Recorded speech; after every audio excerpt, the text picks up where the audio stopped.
siento en el corazón un vago temblor de estrellas, pero mi senda se pierde en el alma de la niebla. La luz me troncha las alas y el dolor de mi tristeza va mojando los recuerdos en la fuente de la idea. Todas las rosas son blancas, tan blancas como mi pena, y no son las rosas blancas que ha nevado sobre ellas. Antes tuvieron el iris, también sobre el alma nieva. La nieve del alma tiene copos de besos y escenas que se hundieron en la sombra o en la luz del que las piensa. La nieve cae de las rosas, pero la del alma queda, y la garra de los años hace un sudario con ellas. ¿Se deshelará la nieve cuando la muerte nos lleva? ¿O después habrá otra nieve y otras rosas más perfectas? ¿Será la paz con nosotros como Cristo nos enseña? ¿O nunca será posible la solución del problema? ¿Y si el amor nos engaña? ¿Quién la vida nos alienta si el crepúsculo nos hunde en la verdadera ciencia del bien que quizá no exista y del mal que late cerca? Si la esperanza se apaga y la Babel se comienza, ¿qué antorcha iluminará los caminos en la tierra? Si el azul es un ensueño, ¿qué será de la inocencia? ¿Qué será del corazón si el amor no tiene flechas? Y si la muerte es la muerte, ¿qué será de los poetas y de las cosas dormidas que ya nadie las recuerda? Oh sol de las esperanzas, agua clara, luna nueva, corazones de los niños, almas rudas de las piedras. Hoy siento en el corazón un vago temblor de estrellas y todas las rosas son tan blancas como mi pena.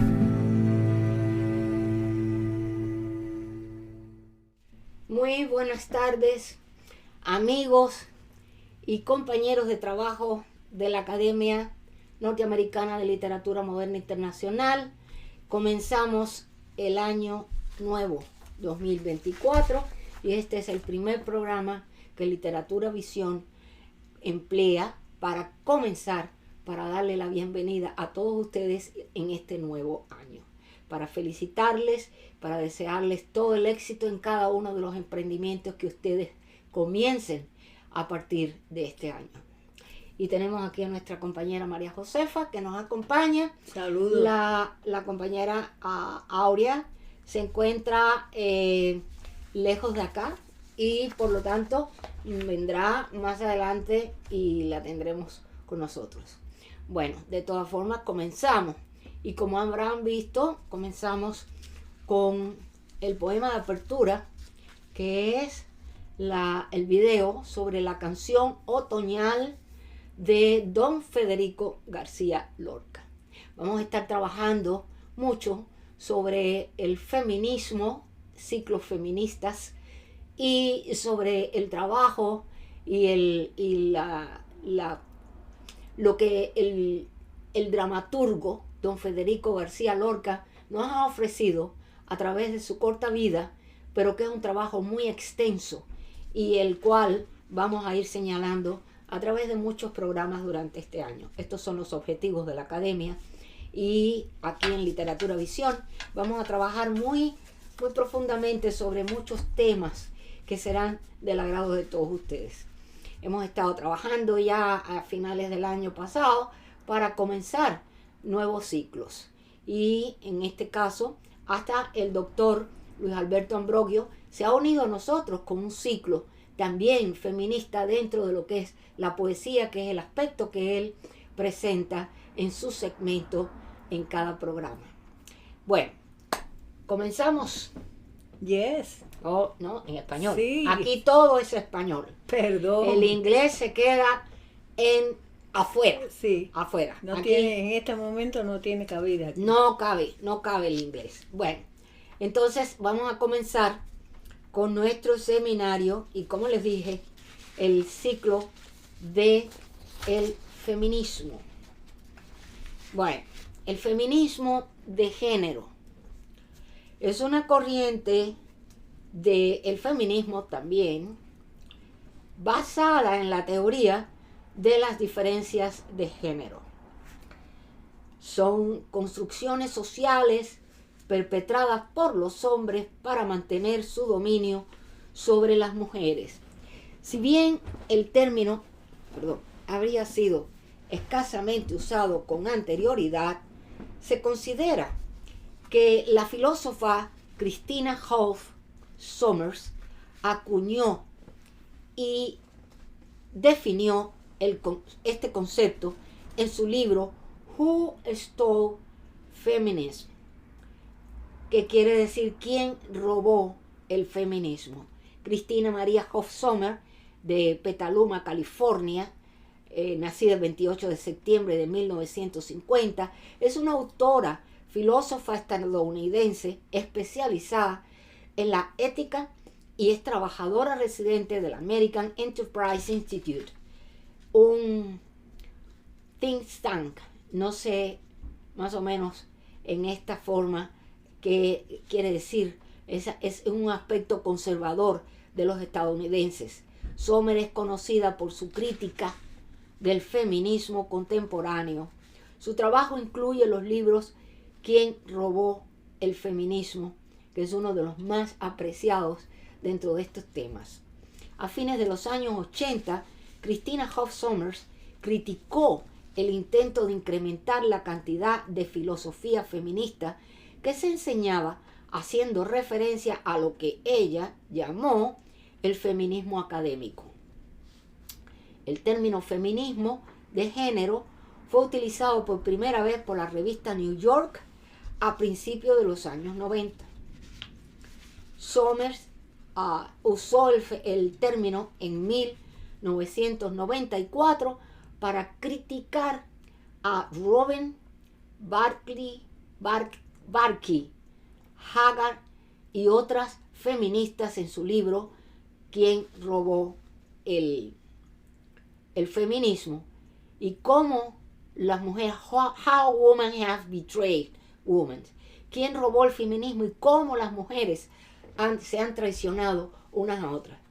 Eso es interesante, porque no solamente esto implica el problema entre hombre y mujer, sino también está entre las propias mujeres, que se crea un feminismo, un problema entre las mismas mujeres que vamos a irlo viendo poco a poco a través de estos seminarios. Pero vamos a ver ahora, a través de la historia, cómo empieza toda esta trama. Asimismo, la visión aristotélica de la mujer influenció a los pensadores occidentales posteriores que lo citaron como autoridad hasta finales de la Edad Media. Y es por tanto una importante cuestión en la historia de la mujer.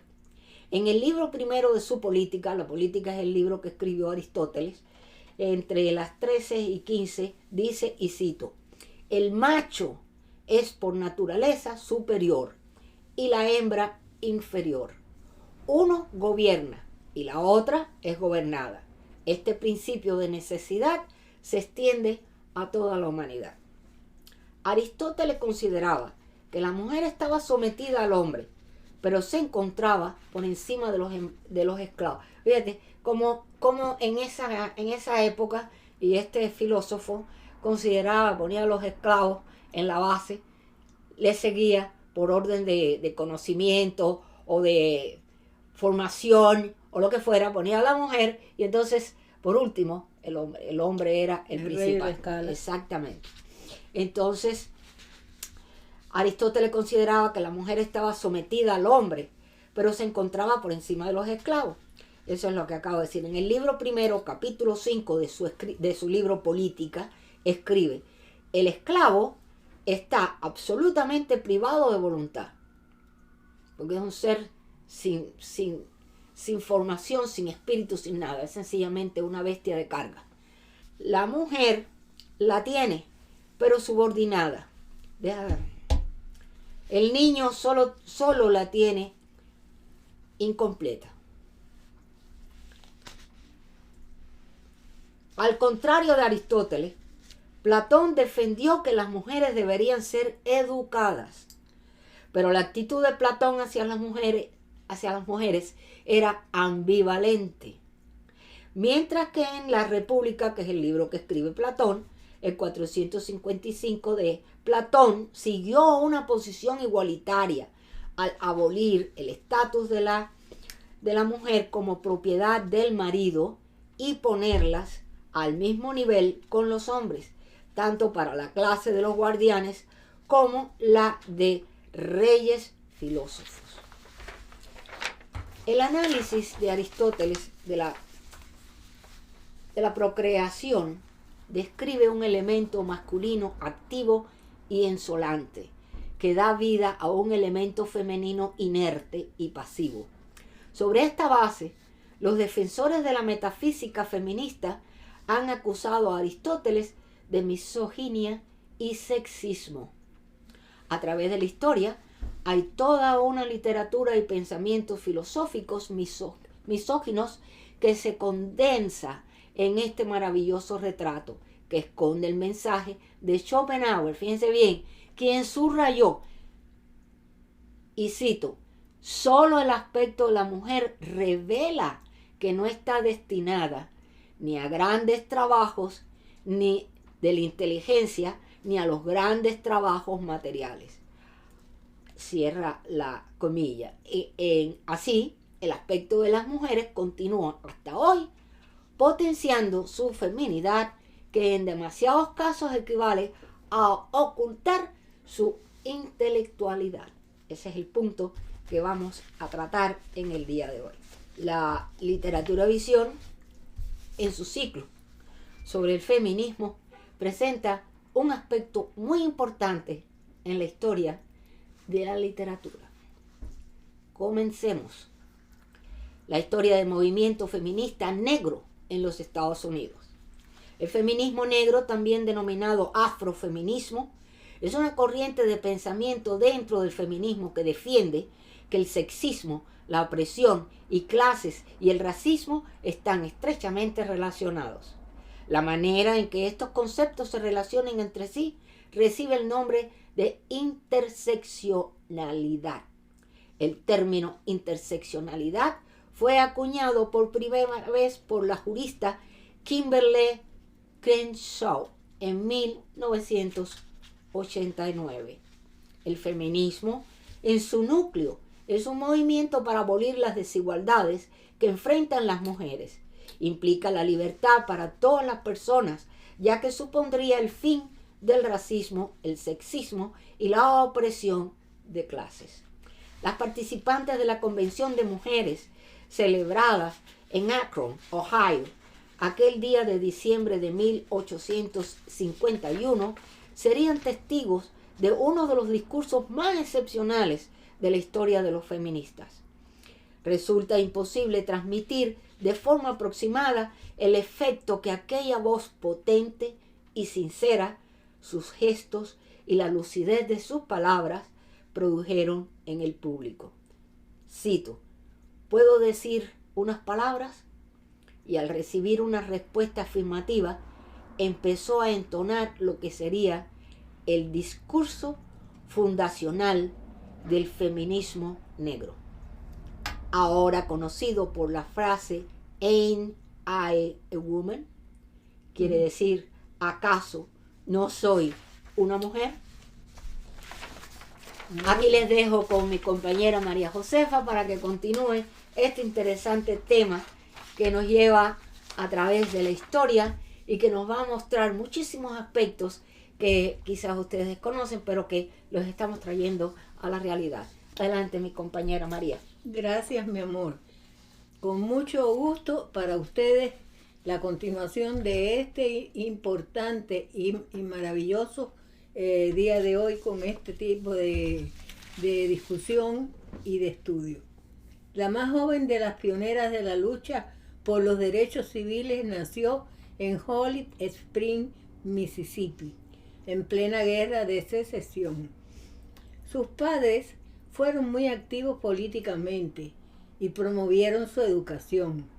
Trabajó de maestra y denunció la desigualdad de los alumnos afroamericanos. Su primer encontronazo con el sistema por esclavista sucedió cuando fue desalojada por la fuerza de un vagón de tren de primera clase en 1884, 71 años antes del famoso episodio protagonizado por Rosa Parks. Demandó a la compañía de ferrocarriles y ganó, pero aquella sentencia fue revocada por un tribunal superior. A partir de ahí, utilizó su pluma para denunciar las injusticias contra los afroamericanos desde un pequeño diario de Memphis, el Free Speech and Deadline. Puso en evidencia el racismo estructural de la sociedad y promovió técnicas de boicot económico, como no utilizar los ferrocarriles, que luego serían ampliamente difundidas por el movimiento de derechos civiles de los años 60. También fue activista por el sufragio de las mujeres. Su memoria se desvaneció hasta que una campaña a través de Twitter en el 2018 logró reunir fondos para dedicarle un monumento en Chicago. En este seminario de la serie feminista presentamos a dos de las autoras más destacadas en el mundo literario. Comencemos. Phyllis Wheatley. ¿Quién fue Phyllis Wheatley? Phyllis Wheatley, 1753-1784, fue la primera escritora afroamericana en publicar un libro de poesías en los Estados Unidos. Nacida en el África Occidental, fue vendida como esclava a la edad de 7 u 8 años y llevada a Norteamérica. Fue comprada por la familia Wheatley de Boston, que le enseñó a leer y escribir y le animó a escribir poesía cuando vieron su talento. Le dieron el nombre de Phyllis porque así se llamaba el barco que la trajo. Wheatley, que era el nombre del mercader que la compró. En un viaje a Londres en 1773, con el hijo de su maestro, buscando la publicación de su trabajo, se la ayudó a conocer a personas prominentes que se convirtieron en patrocinadores. La publicación en Londres de su obra Poemas en varios subjects religiosos y morales, poemas sobre diversos temas religiosos y morales, el 1 de septiembre de 1773, le dio fama, tanto en Inglaterra como en las colonias americanas. Figuras como Francisco de Miranda y George Washington elogiaron su trabajo. La hija de 18 años de los Wheatleys, Mary, fue la primera autora de Phyllis en lectura, fue la primera tutora de Phyllis en lectura y escritura. El hijo de ellos, Nathaniel, también la ayudó. John Wheatley, el padre, era conocido como un progresista en toda Nueva Inglaterra. Su familia le dio a Phyllis una educación sin precedentes para una persona esclavizada y para una mujer de otra raza. A los 12 años leía clásicos griegos y latinos y pasajes difíciles de la Biblia. A los 14 años escribió su primer poema, To the University of Cambridge, en New England. Reconociendo su capacidad literaria, la familia Wheatley apoyó la educación de Phyllis y delegó las tareas domésticas a sus otros esclavos. Fuertemente influenciada por su lectura de las obras de Alexander Pope, John Milton, Homero, Horacio y Virgilio, Phyllis comenzó a escribir poesía. Después de la publicación de su libro, en noviembre de 1773, la familia Wheatley emancipó, liberó oficialmente a Philip Wheatley. Su antigua patrona, Susana Whitley, murió en la primavera de 1774 y John Whitley en 1778. Poco después, Phyllis Whitley conoció y se casó con John Peters, un tendero negro libre. Se enfrentaron a las malas condiciones de vida y la muerte de sus 2 bebés. En 1770 escribió un tributo poético sobre la muerte del calvinista George Whitefield, que le fue merecedor de una aclamada popularidad en Boston. Su poesía fue admirada por muchas de las figuras imperantes de la Revolución.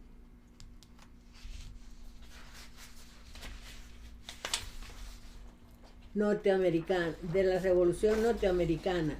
Inclusive George Washington, quien se refirió a ella por su gran genio poético y le agradeció personalmente por un poema que escribió en su honor. No obstante, esta admiración por Whitley no era universal. Por ejemplo, Thomas Jefferson estaba dentro de los escritores más duros, de los críticos más duros de su poesía, escribiendo: los héroes de la denunciada son para ella como Hércules para el autor de aquel poema. Bueno, queridos míos, hasta aquí. Espero que les haya gustado esta parte de la conferencia de hoy, y muy importante, y que la hayan grabado en sus corazones. Bueno, continuamos y en breve nuestra compañera Aurea se presenta con nosotros. Muy buenas tardes, amigos de Literatura Visión. Seguimos ahora la lectura de María Fermina Dos Reis, otra gran escritora novelista que trazó una línea entre la raza y la educación. Lo fue María Fermina Dos Reis. São Luís, Brasil, 11 de octubre de 1825, en Grimaes, y falleció el 11 de noviembre de 1917. Fue una educadora y escritora abolicionista por la esclavitud brasileña, considerada la primera novelista del país. En 1880 fundó la primera escuela mixta y gratuita del estado de Maranhão. Hija ilegítima, María Fermina Dos Reis, a los 5 años, se trasladó de su ciudad natal a Viamão, en el estado de Río Grande do Sul, donde vivía su tía materna, que tenía una buena posición económica, y la acogió haciéndose cargo de ella. En cuanto que mulata e hija ilegítima, Dos Reis tuvo difícil acceso a la educación pública. No obstante, y aún a pesar de las dificultades, en 1847, y con 22 años de edad, se graduó como maestra y obtuvo una plaza en la Cátedra de Educación Primaria. Esto le permitió ejercer el magisterio en la localidad de São José de Guimarães, en el estado de Maranhão, donde vivió hasta el final de sus días y donde se dedicó a la enseñanza desde 1847 hasta 1881. Durante este tiempo, compaginó la docencia con la escritura, colaborando en revistas literarias en las que publicó cuentos, poesías, ensayos y otros textos en periódicos de la época. En 1859 vio la luz su primer libro, titulado Úrsula, y lo hizo bajo el seudónimo de una marianense, ya que en la sociedad esclavista y patriarcal de entonces, una mujer, y además mulata, tenía muy difícil ser aceptada como autora. Úrsula es una novela romántica, pero que contiene una importante carga política y social, de denuncia de la esclavitud desde el punto de vista de quienes la padecen. Su obra forma parte de un estudio sobre la narrativa femenina del XIX en Latinoamérica, donde se le dedica un capítulo titulado El melodrama romántico, la crítica al sistema patriarcal en Úrsula, de María Firmina dos Reis. A pesar de que el contenido de este libro es de una gran importancia histórica, la obra fue olvidada por generaciones. La novela Úrsula, su autora, no es solo la primera novelista documentada del Brasil, sino la primera en atreverse a hacer públicas sus ideas sobre la esclavitud. María Firmina murió a los 95 años, ciega y sin recursos económicos, en la ciudad de Guimarães. Cabe destacar que tiene una estatua en São Luís en su honor en la Plaza del Panteón junto con otros escritores de Maranhão, siendo el único dedicado a una mujer.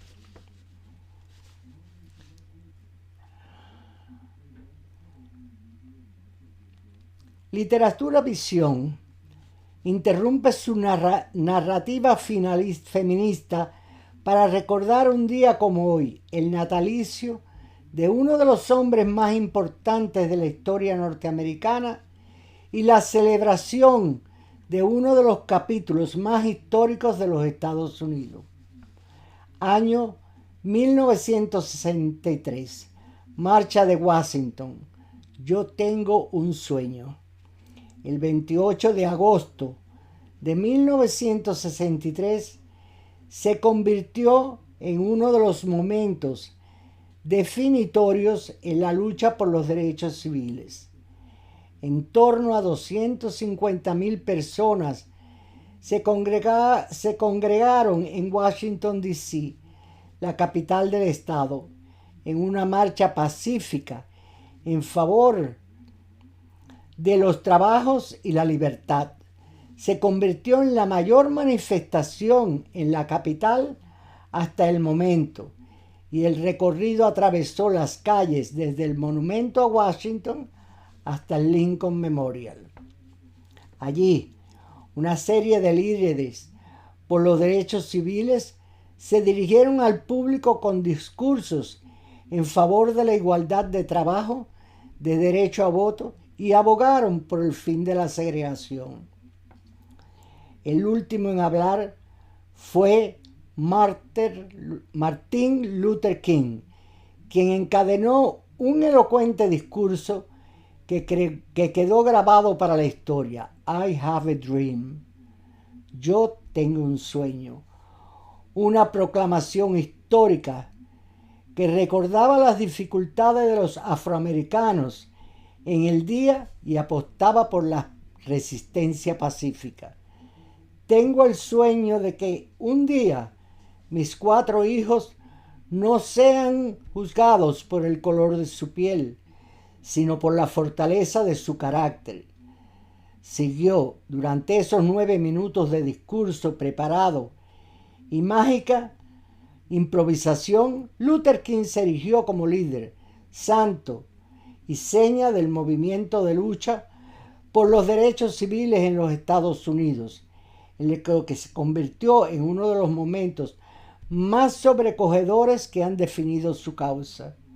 Martin Luther King nació un día como hoy, 15 de enero de 1929, en Atlanta, Georgia.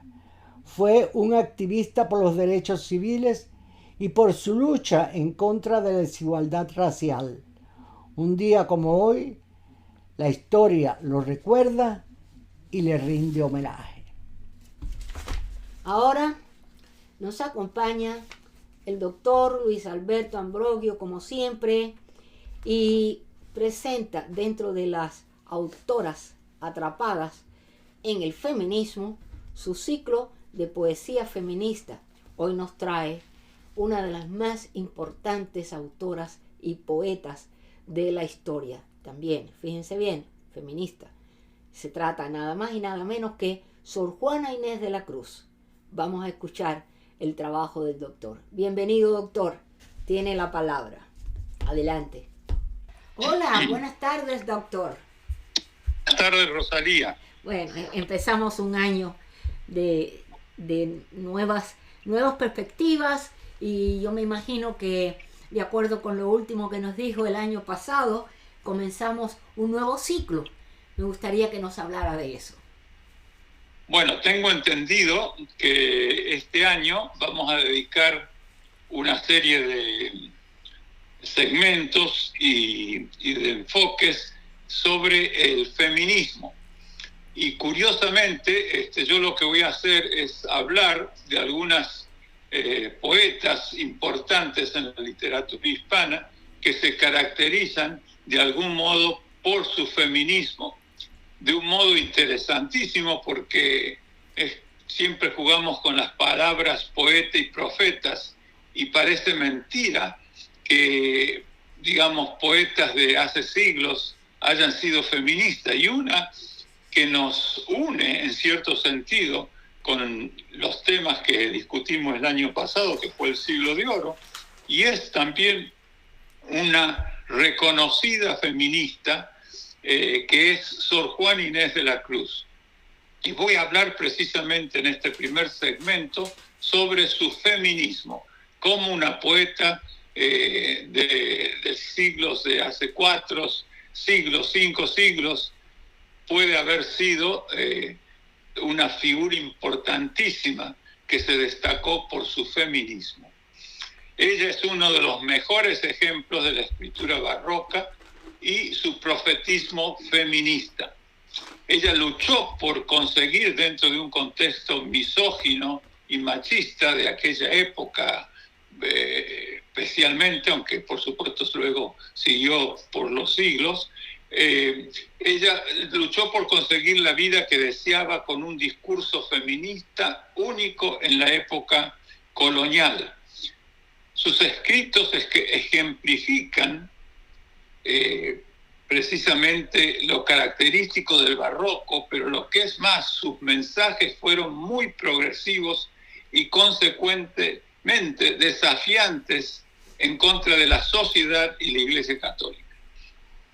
Por sus obras como Respuesta, Hombres Necios, que es tan conocido, y El Divino Narciso, Sor Juana muestra su pensamiento vanguardista, feminista, su gran talento literario, poético y profético. Sus obras le hacen a ella merecedora del título de la primera feminista latina, la que estableció el precedente para el pensamiento feminista entre los latinos americanos. Por supuesto, ella escribió cientos de poemas, obras y también algunas prosas, pero algunas de sus obras hoy en día todavía son muy significantes. Su poema Redondillas, también llamado Hombres Necios, es uno que se cita continuamente en este contexto. Su carta respuesta también, y su obra El Divino Narciso, como antes los destaqué, son 3 obras famosas, claves de Sor Juana Inés de la Cruz en este mundo o en este campo del feminismo. Voy a leer luego unas pequeñas párrafos, por ejemplo, de su carta de respuesta. En su poema Redondillas, critica la actitud de los hombres hacia las mujeres y cómo les causa problemas a las mujeres. Respuesta es una carta que Sor Juana escribió a un arzobispo que le había enviado una carta con el seudónimo Sor Filotea para criticarla. El Divino Narciso, como el hombre insinúa, es una obra religiosa.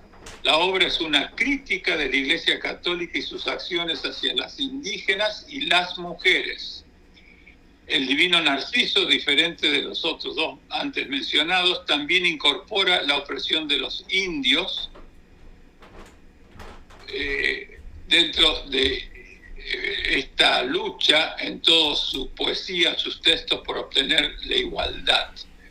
Por ejemplo, su carta respuesta que antes mencioné sostiene, y cito literalmente: lo que sí es verdad que no negaré, lo uno porque es notorio a todos y lo otro porque aunque sea contra mí me ha hecho Dios la merced de darme grandísimo amor a la verdad, que desde que me rayó la primera luz de la razón, fue tan vehemente y poderosa la inclinación a las letras que ni ajenas reprensiones, que he tenido muchas, ni propias reflejas que he hecho no pocas, han bastado a que deje de seguir este natural impulso que Dios puso en mí.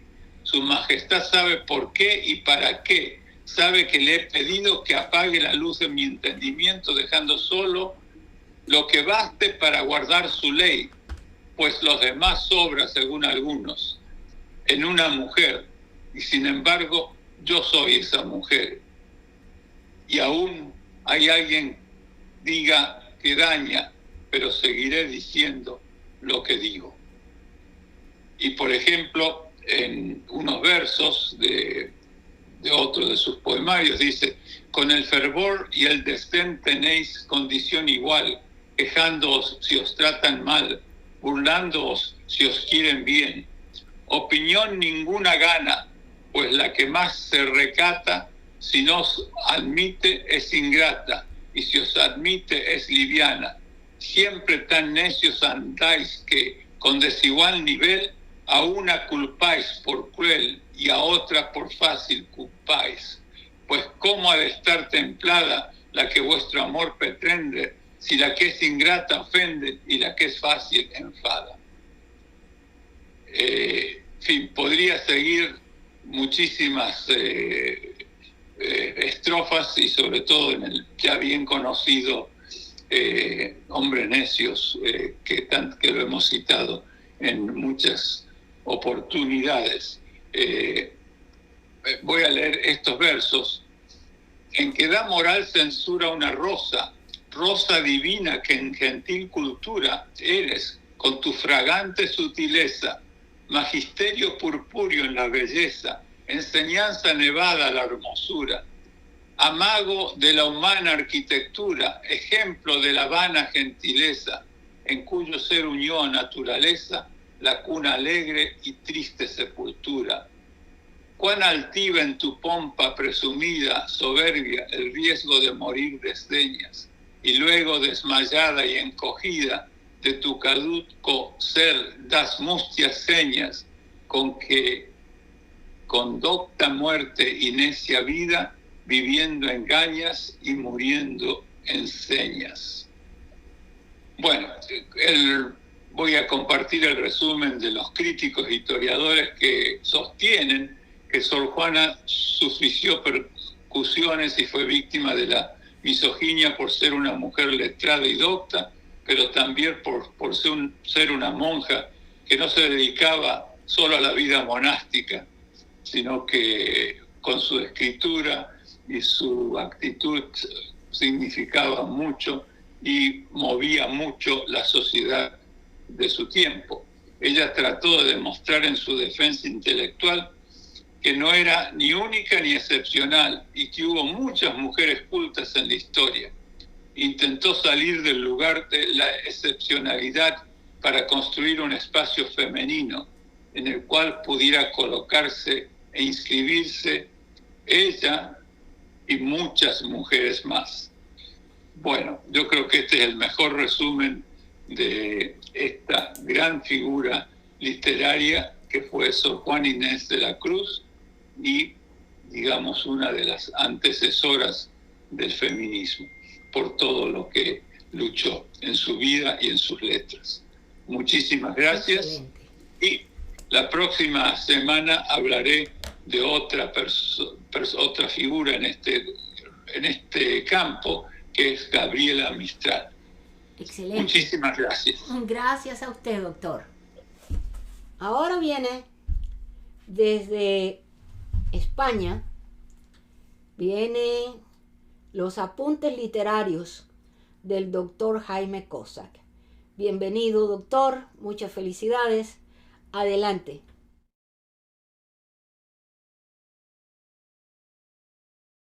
Hola, amigos de Literatura Visión, buenas tardes, doña Rosalía y su gran equipo. Aquí estamos de nuevo comenzando el año. Entonces, voy a continuar un poco con las temáticas que estoy trabajando sobre el estilo.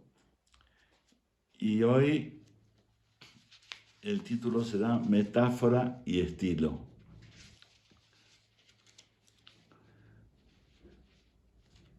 Bien. Se dice del estilo que solo tiene una dimensión vertical, que se hunde en los recuerdos del escritor. Compone su opacidad a partir de cierta experiencia de la materia. El estilo, entonces, podemos decir que es una metáfora, es decir, una ecuación entre la intención literaria y la estructura carnal del autor. Es necesario recordar que la estructura es el residuo de una duración, y entonces el estilo, se puede decir, el estilo es el hombre. Y el estilo es así, siempre es como un secreto, pero la vertiente silenciosa de su referencia no se relaciona con la naturaleza móvil y sin cesar diferida del lenguaje. Su secreto es un recuerdo olvidado en el cuerpo del escritor. La virtud alusiva del estilo no es un fenómeno de velocidad, como es la palabra, ¿no? Además, la palabra es lineal, porque hay que hacerse entender, hay que comunicarse con el otro. En cambio, el estilo nos puede llevar a distintas figuras, no necesariamente lineales, no necesariamente 1, 2, 3, 4, sino 1, 7, 8. La cuestión es que tenga una coherencia interna y que tenga una estructura que nos diga, que nos plantee un mundo nuevo.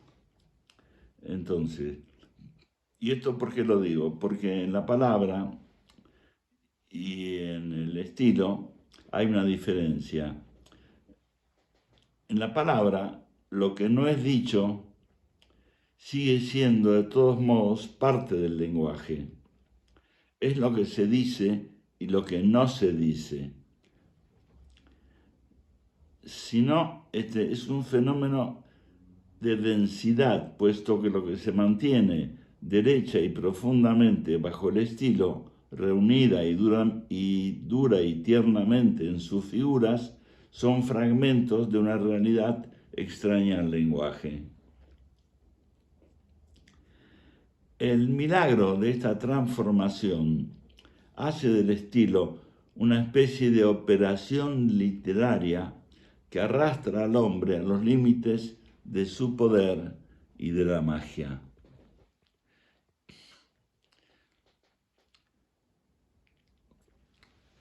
Esto siempre diferenciando lo que es la escritura y lo que es un escrito. Entonces, porque la función en sí de la escritura no es comunicar, sino que es crear un mundo, ¿no?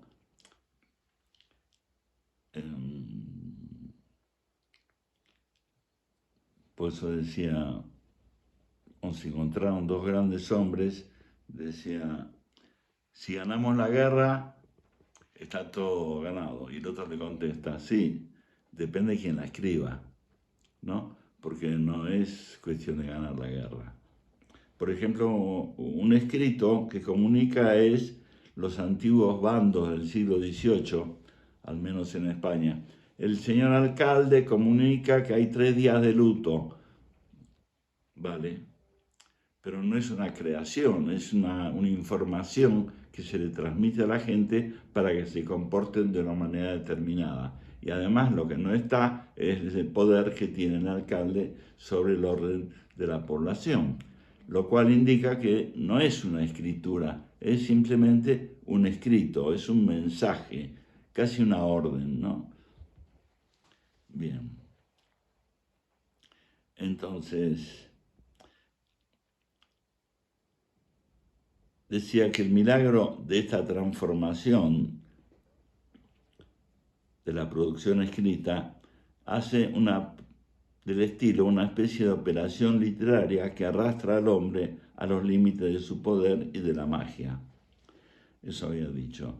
Y por su origen biológico y más allá de la carne, el estilo se sitúa fuera del arte, es decir, fuera del pacto que liga al escritor con la sociedad.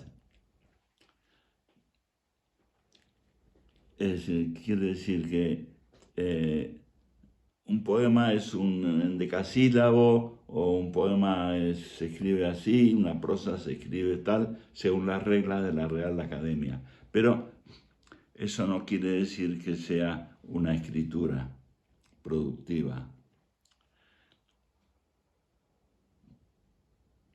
Pues yo tenía un amigo que vivía de ganar premios en poesía, porque claro, él conocía el gusto de los jueces, del jurado, y entonces escribía los libros de poesía de acuerdo al gusto de ellos. Entonces todos los años ganaba un par de premios, y bueno, y vivía de eso, más la jubilación. Se junta un poco las cosas y así va viviendo, ¿no? Entonces, porque podemos imaginar a autores que prefieren la seguridad del arte o de la técnica a la soledad del estilo. En la poesía moderna podemos recordar a un Víctor Hugo, o un Rimbaud, o un Mayakovsky, saturados de estilo, y es arte solo por referencia a una intención de la poesía. La autoridad del estilo, es decir, el lazo absolutamente libre del lenguaje y de su doble carnal, impone al escritor como si fuera un aire nuevo por encima de la historia. Yo recordaba en estos días que cuando yo fui a la escuela primaria, había una asignatura que se llamaba composición. Es decir, no es que el profesor venía a la mañana y decía, hoy toca examen, no, hoy composición. Y el tema puede ser libre o lo puede dar el profesor. ¿Y esto para qué da? Para aprender a leer y a escribir como parte de la educación. Yo pienso que era para aprender a pensar la diferencia entre lo que pienso y lo que escribo. Entonces, cuando uno escribe algo, así, por ejemplo, por sorpresa, por orden del profesor, uno mismo se sorprende por las cosas que salen escritas.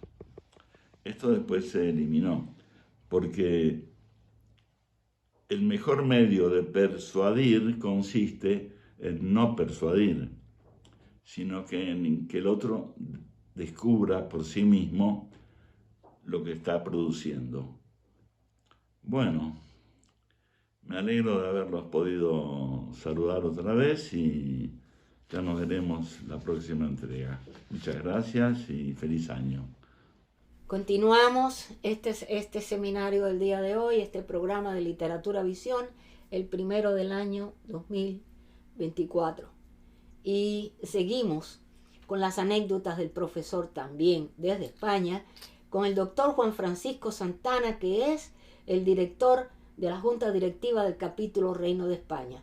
Desde aquí saludamos a todos los componentes de este directivo, desde el doctor José Hoyo, Rodrigo, que es nuestro presidente en este capítulo, y a todos los demás que siguen el curso de la directiva y que están trabajando fuertemente desde España, haciendo eventos y haciendo muchísimas cosas que la academia se honra en presentarlos, porque son personas con una responsabilidad increíble. Y desde aquí, nuestras felicitaciones por este año a todos los miembros, a todas las delegaciones del capítulo de la Academia Norteamericana de Literatura Moderna Internacional en el Reino de España. Desde acá, nuestras felicitaciones. Entonces, continuamos con las anécdotas del profesor. Adelante, doctor.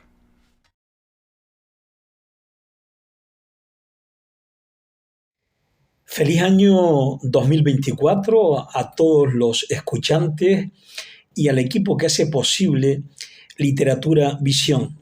Desde la isla de Gran Canaria, como desde hace ya mucho tiempo, les habla Juan Francisco Santana Domínguez, director de la Academia Norteamericana de Literatura Moderna Internacional en el Reino de España.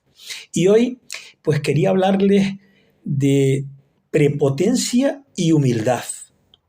Estos días, en los que tanto se habla de guerras y de pandemias, de las nuevas cepas que están surgiendo, de las tristes tragedias de muchísimas familias en todo el planeta, de la deshumanización y el alejamiento de la clase política, de esos a los que llamo bien tratados por la crisis y por otros problemas que aquejan al resto de la sociedad y que ven tan de lejos, mostrándonos un alejamiento avasallador que cuasi les endiosa. He hablado con amigos del valor que conlleva la humildad, tan defenestrada por los adoradores de la prepotencia que al ostracismo conduce, pero es por ello que quiero detenerme en manifestar los solos que se encuentran aquellos que, por delante de cualquier argumento, solo se escuchan a sí mismos y por ende están perdiendo muchísimas oportunidades para mejorar como seres humanos. Lo cierto es que nos encontramos, no tan a menudo, pero sí de vez en cuando, ese tipo de personas que no dejan que intervengamos en sus monólogos, ajenos a las circunstancias que están en lo que podría ser un diálogo en el que todas las partes se beneficiaran. Por todo ello, recordé el haber leído una frase de Marcel Aimé, el escritor francés, autor, entre otros, de Clérambault, obra teatral del año 1950, en la que decía: la humildad es la antecámara de todas las perfecciones. No puedo estar más de acuerdo con Aimé, porque así he pensado desde que era un adolescente aprendiz de docente, y así sigo pensando porque, entre otras razones, se es capaz, con ese valor como acompañante de aventuras, de escuchar y de aprender cada día de los otros. Me entristece que me apena también enormemente aquellos que con su falsa actitud paternalista se declaran seres comprensivos, que no lo dudo que lo sean, pero que no escuchan a los otros y además les tratan de diferente manera según sea la intensidad de la relación que les ciega y ante los méritos de los que se lo han ganado a pulso con su trabajo. Aunque no estén en su círculo de amistades, lo cierto es que no se puede estar ciego, aunque sea por puro interés, pues el éxito de cualquier ser humano nos beneficia como colectivo y como seres individuales. Decía Agatha Christie, que por cierto estuvo enamorada de la isla en la que vivo, de Gran Canaria. Decía: cuando no hay humildad, las personas se degradan. Eso no lo puede permitir un ser humano, que como tal tiene el don de ser inteligente, pues hacerlo es perder la oportunidad de seguir formándose y por ende creciendo. Me pregunto muchas veces si la verdadera humildad consiste en estar satisfecho, como escribiera en su momento Henry Friedrich Amiel, filósofo y escritor suizo nacido en 1821. Al menos les he de decir que mirando hacia atrás con agradecimiento, y no sé desde cuándo, y eso lo he manifestado en multitud de ocasiones, me siento inmensamente satisfecho de lo que he ido haciendo a lo largo de los años, que lo he vivido como una fantástica aventura, como una película en la que me he sentido protagonista y es por ello que coincido plenamente con Amiel. No pierdan nunca la oportunidad de aprender y mejorar cada día con total humildad, porque es garantía de sentirse muy satisfechos. Muchísimas gracias y un abrazo muy grande a todos. Ahora vamos a ver una cosa muy interesante. Tenemos este segmento que hemos trabajado en algunos meses, hemos comenzado con este segmento muy interesante, porque se trata del autor del mes. Nuestros compañeros, colegas, amigos, trabajan duramente, hacen sus libros, producen literatura, producen poesía, producen novelas, en fin, se pasan todo el tiempo escribiendo y presentando sus libros, publicando sus libros. En esta ocasión, terminando el año 2023, hay 3 autores muy importantes dentro de nuestra academia. Todos son importantes, pero en esta ocasión, empezando el año, vamos a presentarlos porque son los que han comenzado el año con sus nuevas obras, publicadas para comenzar el año 2024. En primer lugar, tenemos son 3 autores. Tenemos este libro que se titula Como una ola, Suspiros del alma, que aquí presentamos porque la tenemos aquí a la autora, María Josefa, es la autora de este libro. Aquí está. ¿Y qué dice María Josefa? Felicitamos a María Josefa por este trabajo muy bonito, fotografías de allá de Matanzas, porque ella es matancera, y muchísimas poesías muy interesantes. El libro de la autora María Josefa, que se estrenó en este año 2024. La felicitamos, María Josefa. Bueno, gracias, pero eso es un poquito de cariñito para cada uno de los que ahí trato en ese libro. Es la manera de hacerles saber que les quiero. Bueno, aquí está su libro para que ustedes lo conozcan.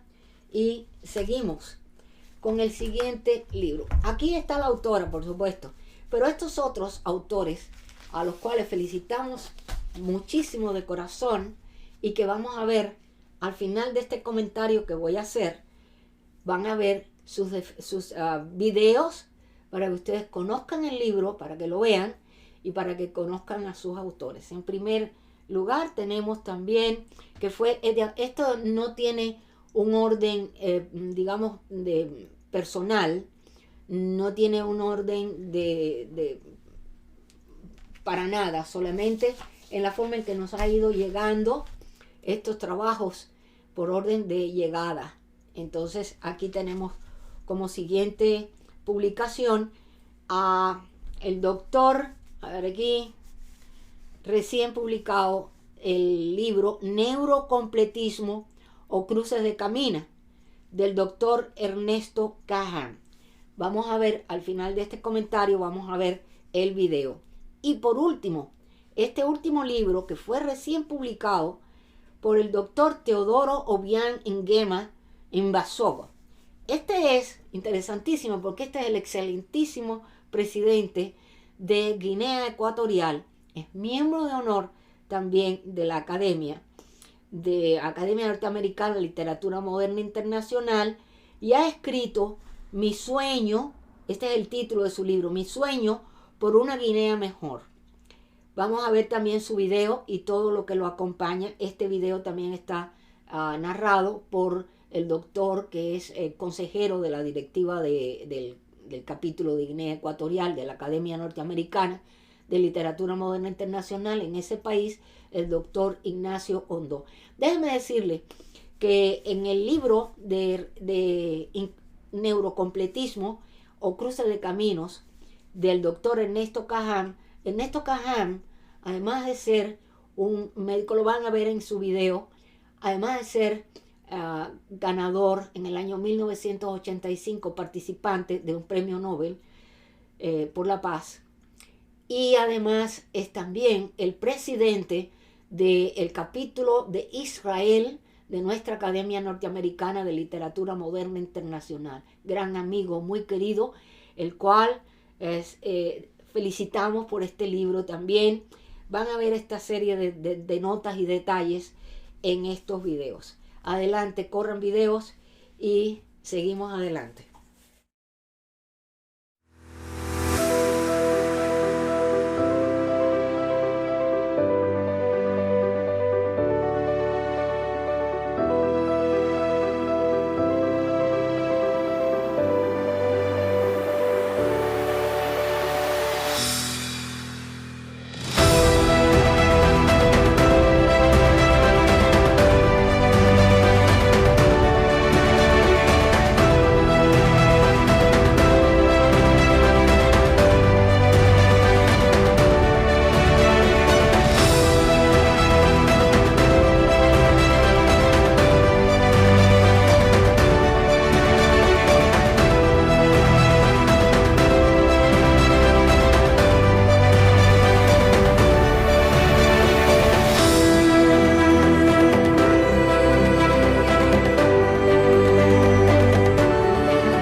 Asociado a la lengua española e identidad de Guinea Ecuatorial en todo el continente africano a través de la Academia, en la MAO celebrada la pasada semana se entregó al jefe de Estado una placa de reconocimiento por su aportación literaria a la difusión del español a través de las letras en sus 2 libros publicados.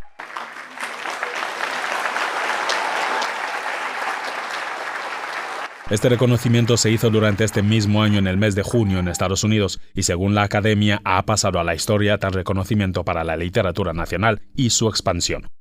En el Congreso celebrado en las Naciones Unidas fuimos testigos de la aportación de los países de habla hispana.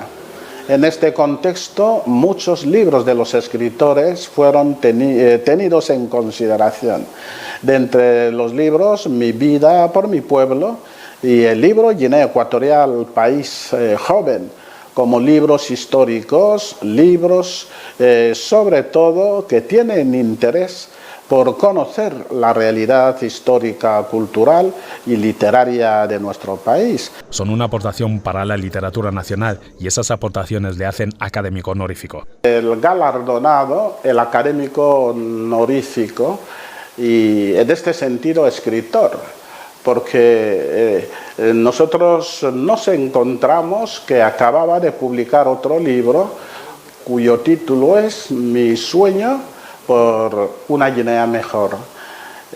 Su haber literario es el 3er libro y cuando vamos a los encuentros cuenta mucho que personalidades de esta índole puedan publicar en la lengua común, en el español. El reconocimiento le vino bien y se sintió orgulloso.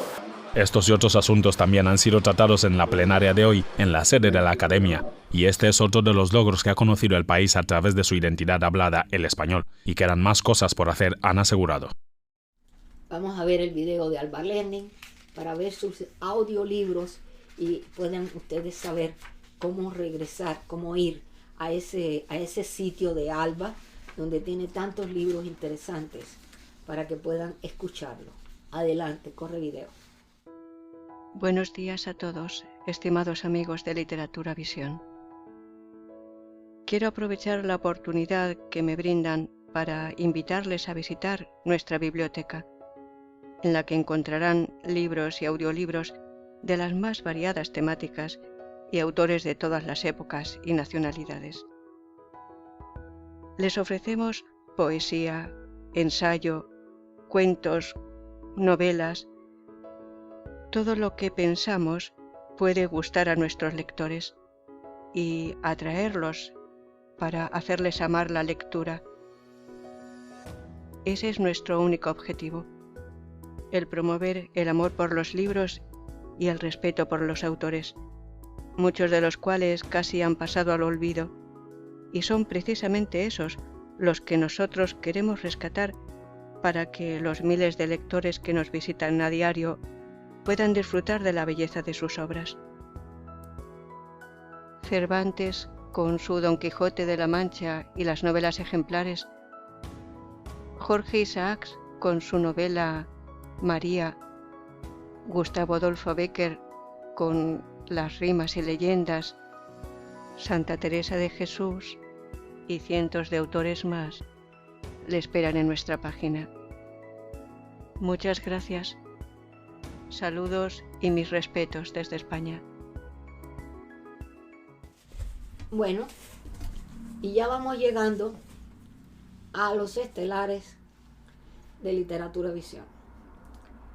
Desde nuestro capítulo de la Florida, el capítulo de la Academia Norteamericana de Literatura Moderna Internacional del Estado de la Florida, felicitamos a este grupo ejecutivo administrativo de la Academia en ese estado de la Florida, especialmente en Miami, porque han trabajado duramente el último año 23. Ellos han trabajado en las bibliotecas, han llevado eventos, han hecho una labor encomiable. Todos los componentes de esta directiva han trabajado, han dado su fruto increíblemente grande, incluso han incluido también muchísimos miembros, nuevos miembros a la academia, y bueno, desde aquí los felicitamos una vez más por este trabajo. Hoy, en este mes se conmemora el natalicio de José Martí, el día 28 de este mes, pero debido a las diferentes agendas de la Literatura Visión, ellos han presentado un trabajo en honor a esto, que lo trae la doctora Lilian Vizcaíno, canciller de esta directiva, y que nos presenta la oratoria de José Martí. Antes de terminar y de dejarle el trabajo que Lilian ha presentado, quisiéramos también saludar a todas las delegaciones, a todos los capítulos internacionales. Quisiéramos saludar también el capítulo de Argentina, que está trabajando enormemente y fuertemente para que la academia tenga un lugar estrella dentro de toda este grupo de compañeros internacionales. Está trabajando nuestra querida Alejandra Bursac, haciendo una labor encomiable, incluyendo cantidad de nuevos miembros. Eso es increíble. También felicitamos a España con la vicepresidenta María del Carmen Aranda, que está también trabajando, que eso es increíble. Bueno, para todas nuestras delegaciones, nuestros capítulos y todos los que componen la gran familia literaria de la Academia Norteamericana de Literatura Moderna Internacional, deseamos un feliz y venturoso año nuevo lleno de éxitos y bendiciones en todos sus emprendimientos. Y para entonces terminamos nosotros nuestro programa en el día de hoy y como siempre vamos por más, siempre con ustedes. Sí. Hasta pronto. Hasta pronto y saludos y cariños para todos.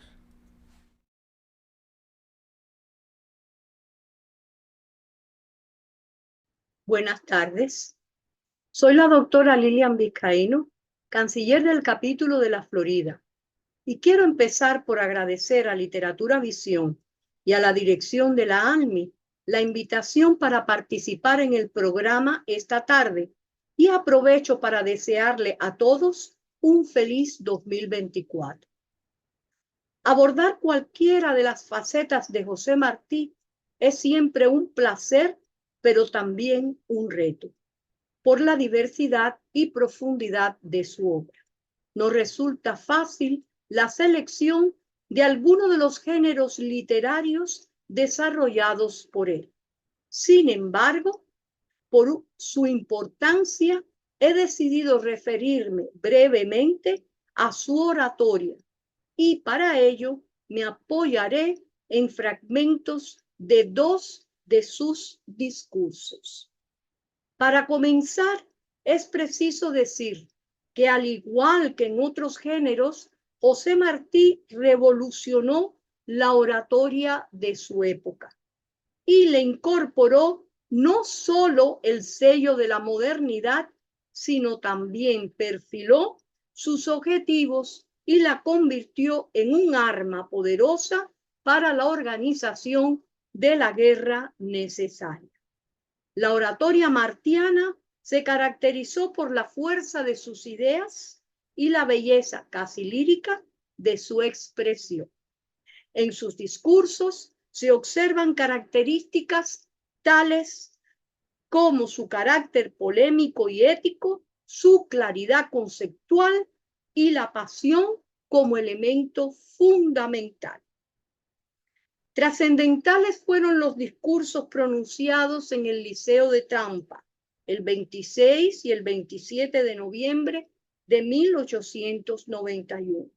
El primero, más conocido como Con todos y para el bien de todos, inició su intervención con su célebre frase: para Cuba que sufre, la primera palabra. De altar se ha de tomar a Cuba para ofrendarle nuestra vida y no de pedestal para levantarnos sobre ella. Martí declara en este discurso las bases fundamentales de lo que sería la República Democrática que debía crear en Cuba una vez alcanzada la independencia, cuyos principios básicos serían la dignidad, la igualdad y la libertad. Y esto queda muy claro cuando dice, y cito: yo quiero que la ley primera de nuestra república sea el culto de los cubanos a la dignidad plena del hombre. En la mejilla ha de sentir todo hombre verdadero el golpe que reciba cualquier mejilla de hombre. Fin de la cita. Atacando la inercia existente entonces, estimula el valor y la entrega de los cubanos de adentro y de afuera, sin subvalorar los peligros, pero sin reconocerlos invencibles. Llama a todos a la lucha y termina su discurso diciendo: alcémonos de una vez, de manera que no corra peligro la libertad en el triunfo, por el desorden o por la torpeza, o por la impaciencia en prepararla.